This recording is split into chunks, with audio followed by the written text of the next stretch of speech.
Horror Girls Nightmare Emporium presents 13 real scary stories by Reddit users that will send a shiver down your spine. Get ready for some scary real-life and fictional unexplained events.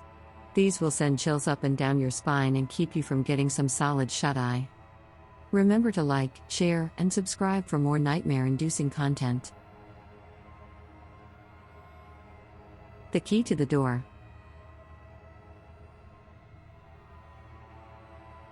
I found the key to the door my mom had been hiding from me for the past week. About a week ago, I found a small trapdoor in my mom's closet. She told me not to go in. Ever since then she has been acting strange. The key was behind the washing machine. I thought about it at first. What if she found out and got mad at me? But I did it anyway. The door clicked open, and there, I saw a body. Hello?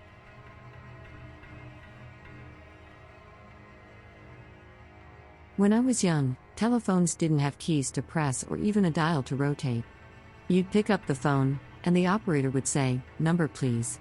Then you'd give her the number and she'd connect you. When I was very young, I didn't really know the purpose of a telephone. I just knew that you could pick it up and talk to someone. I'd pick up the phone, and when I heard "number please," I'd just start chatting with the operator. Some didn't want to talk to a little kid, but one, in particular, seemed to enjoy it. I'd call her and we'd talk about what was going on in my life, and then we'd hang up.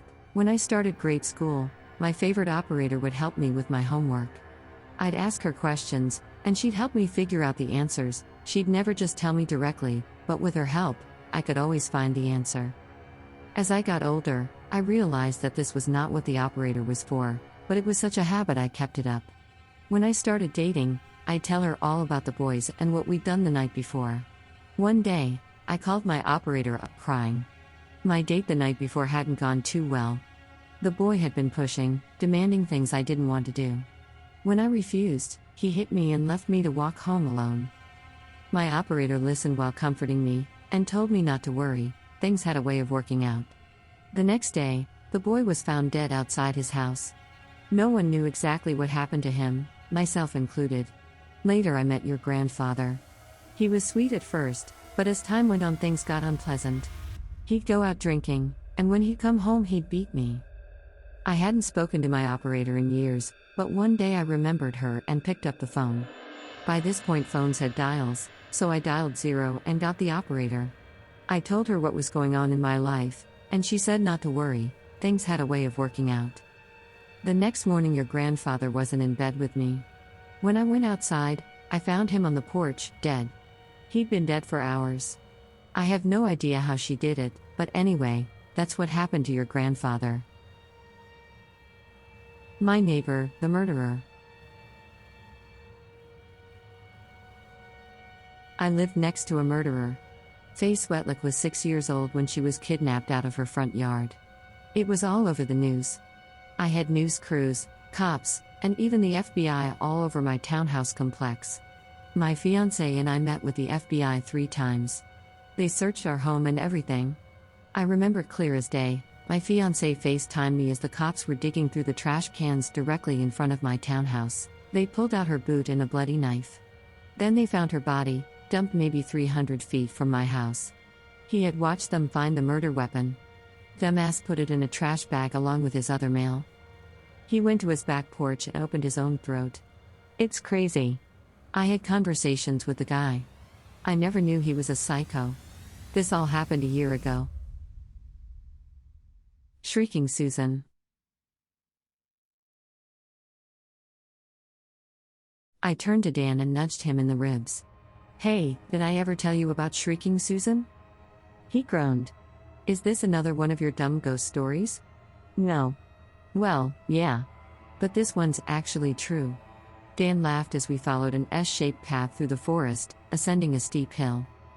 "Well? You want to hear about her or not?" "No. But you're gonna tell me anyway." "Okay." So the story goes that she was a beautiful young woman who lived just outside this forest. Several hikers passed us by as they made their way down, rushing to get home before dark. One night she was walking home, alone, when a lady holding 2 hiking poles interrupted me. "It's getting dark, fellas. And the paths are a bit tricky up ahead. You should probably say Are you guys twins? Dan and I gave each other a look that said, not again. He turned to the lady. No. We both just so happen to be in this exact same spot at the exact same time and look exactly alike. Crazy, huh? She shook her head and walked off, muttering under her breath. I picked up a rock and threw it at a hedge. Several birds took off. Anyway, Susan was walking home when she realized somebody was following her, and she started running along this exact trail. She made it all the way to the top of the hill where... Let me guess, Dan interjected. She made it all the way to the top, where the man bashed her skull in or strangled her, and now her tortured spirit wanders the forest every night searching for the man who killed her. Am I close? Well, yeah. But you took all the suspense out of it. We reached the top of the hill where I threw down my pack, took out a Halloween mask, and slipped it on. Dan rolled his eyes. That would scare me more if I hadn't just watched you put it on. Oh, I'm not wearing this to scare you. I'm wearing it so Susan won't recognize me. Now it was completely dark. Somewhere behind us, a twig snapped. Dan spun around. There's something there, he stammered. Of course there is. It's Susan. And she's about to exact her revenge. See, Dan, there's a reason I know about her. A shadowy figure crept between the trees. It's because I was her attacker. From beyond the trees there came a piercing shriek. And rather than risk bumping into her somewhere down the line, I thought it would be safer to help her spirit find peace. Dan's jaw dropped as a ghastly figure with bone-white skin and dark sunken eyes stepped onto the path. He traveled backward until he tripped over an exposed tree root and fell. Then shrieking Susan charged towards him, arms outstretched. Wait, Dan screamed, pointing at me. It's him, he's the one who... Before he could finish, Susan's long fingers closed around his throat. The corpse sat up.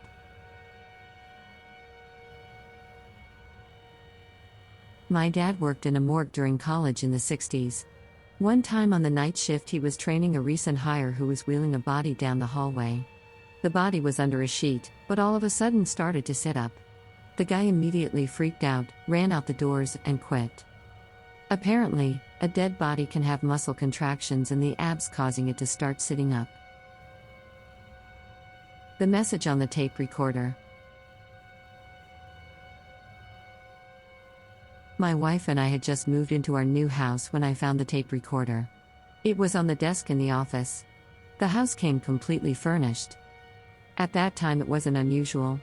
In fact, all of the houses in the neighborhood came furnished. Not with new furnishings either, more like they were sold as is. It was as if everyone just up and vanished. My wife was hesitant to move here because of that, but the house was a great deal, and I reassured her that it was simply just a ghost story. She was reluctant, but still, we made the move. I sat in the chair at the desk with the noontime sun shining behind me through the window, and hit play on the tape recorder. A man's voice played back with this message. It all started with the owls.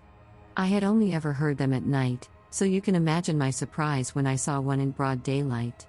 It was sitting on the roof of my neighbor's porch at 8 a.m., right before I left for work. Pretty soon daylight owl sightings were happening all over. It became the norm. Scientists attributed it to a change in diet, and that simply the prey that they hunted was more active during the daylight hours. That didn't explain the raccoons though. One morning, I saw one rummaging through my garbage a few weeks after the owl sighting. They had always gotten into my trash, but I always discovered the mess the morning after, with no raccoon in sight. Now my garbage went untouched through the overnight hours. Shortly after the raccoons, I stopped hearing the coyotes at night. The news was plastered with speculation about these strange changes in the behavior of the creatures of the night. It was almost as though they were becoming afraid of the darkness. Was there an even scarier creature of the night? Soon the news broadcast stopped, and the TV read a single message on every channel. It is imperative that you stay indoors from the moment the sun goes down, till the moment the sun rises. Do not go outside during this time, no matter what you hear. It's currently nighttime as I sit here now telling you this. I'm not sure how much time I have left. They're out there right now. I heard the screams of my neighbors, and now I can hear the scratching at my own door. I have no idea what they are, and I don't think I will be able to. The recording stopped. The message chilled me to the bone. I could not tell my wife about this. I hid the tape underneath a stack of paperwork in the bottom drawer. Moments later, I heard my wife call me to check something out. I found her in the kitchen looking out at the back deck, staring at an owl on the railing. The devil.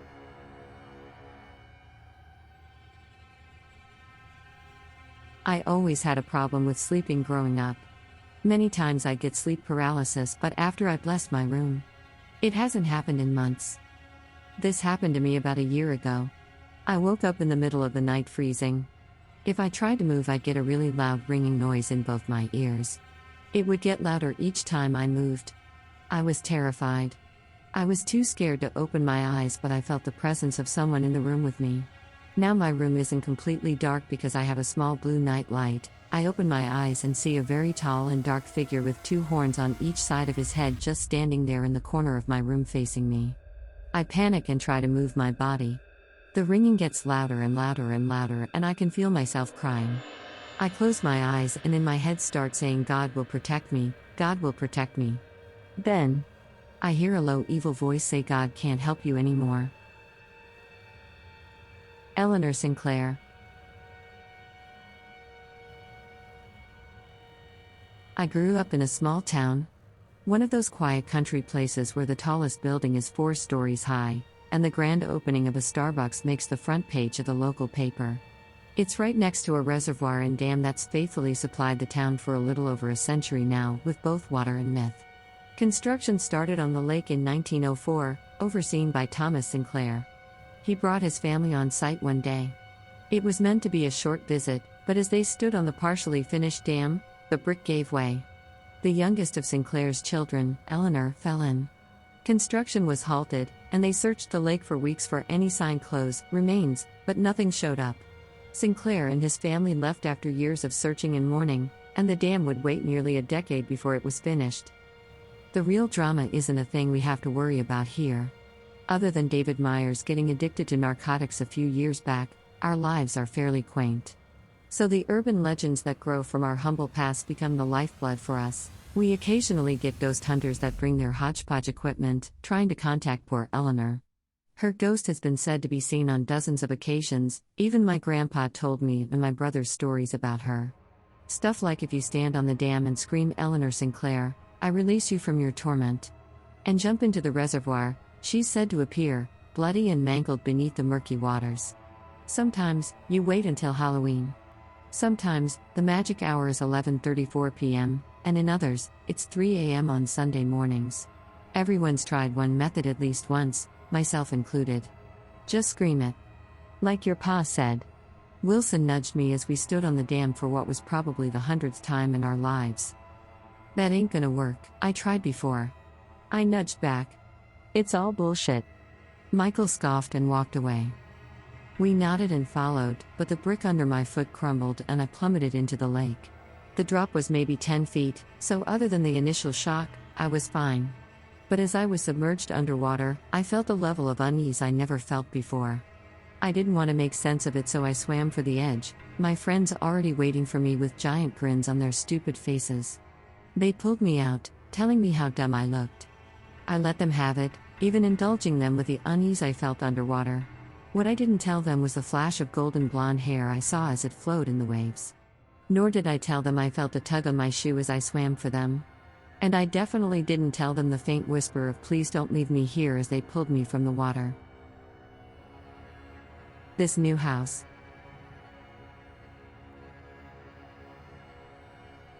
We bought an old house, my boyfriend and I.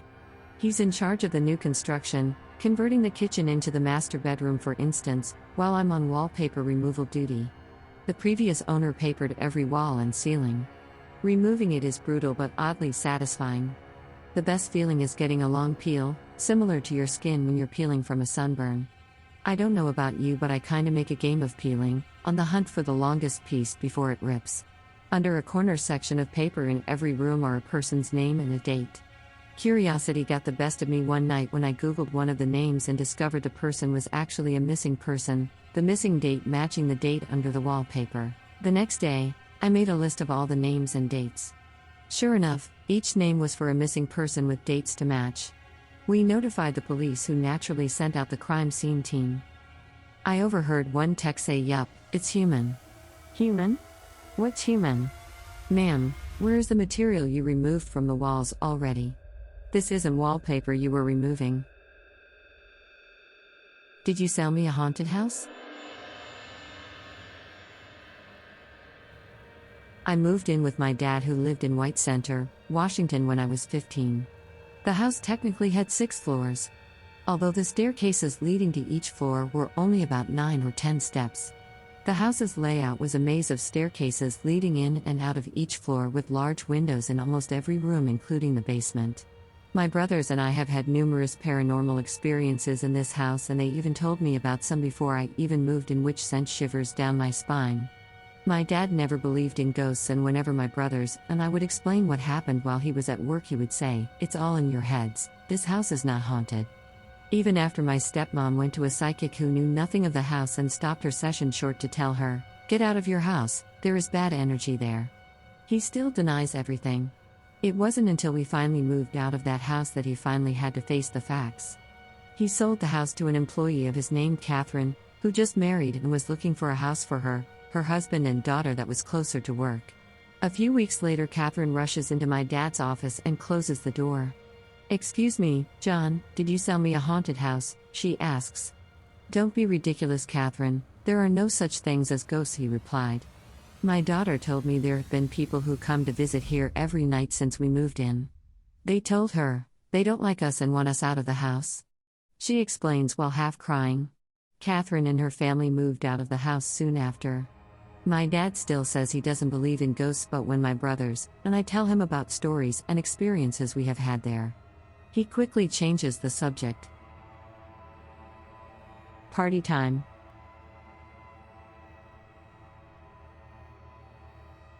My great-aunt woke up in the middle of the night. She heard her dog making these low growls. She was single at the time and living alone in her ranch-style home. She walked out to her living room to check things out. She didn't see or hear anything out of the ordinary, so she decided to make sure her door and front windows were locked. The door was locked, and the first window she checked was locked. When she lifted the mini blind on the second window, it was wide open and a guy in a ski mask was standing there. She said he laughed this evil laugh and said, "Party time," and then he started to climb in. She screamed that she had a gun, and her dog started barking his head off. The would-be rapist decided to bolt. After that, my aunt did get a gun and learned how to use it. Wedding day.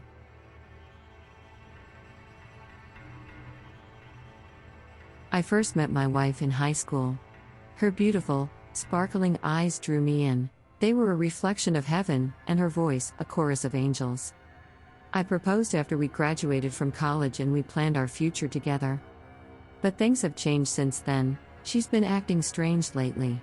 In bed she'd toss and turn all night, muttering under her breath. Some nights I'd hear other strange noises, like faint screams. I still loved her, though. We decided to get married at our local church. Before I knew it, I was waiting at the altar for her to walk down the aisle. I nodded to the priest and signaled to the men sitting in the front row. We pinned her on top of the altar as the priest wrapped her arms and legs in chains. She hissed and howled, her body writhing in agony. The priest grasped the crucifix in front of her face and began the recitation. I wasn't going to let her go. I wanted my wife back. Stone cold.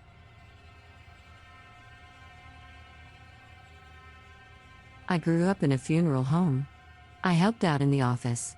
When I was about 15, we got a call from a man whose wife and infant baby had been murdered in cold blood. There were very few clues. It made headlines. Cops set up surveillance at the viewing. It was heartbreaking, as the mother was holding the baby in her arms. I was asked to take the flower cards and periodically get the husband and ask if he recognized the names. I then photocopied them and put them back. I did it because I was a kid, people knew me, and I was unobtrusive. I talked to the husband quite a bit. He seemed devastated and shaken. The cops told me they had an eyewitness to someone leaving the house the day of the murder. The witness was a 3-year-old girl. She recognized the man leaving. It was the husband's best friend. Turns out that the friend and the husband had made a pact to kill each other's families and run off with their secretaries. The little girl identified the friend, and I guess one of them cracked. They both went to jail on multiple counts, all on the testimony of a 3-year-old. I still cannot believe to this day that that man stood right beside me, multiple times, and I had no clue. I don't think I ever looked at life the same way after that. Not leaving us so soon, are you? If you enjoyed this video, please like and subscribe. And feel free to leave a comment or email the Horror Girls with suggestions, your own scary experience, original fiction, disconcerting videos, or anything horror related that you would like to share. We'd also love to help promote indie or up-and-coming horror authors by posting a book review or your book trailer. Email us for more info.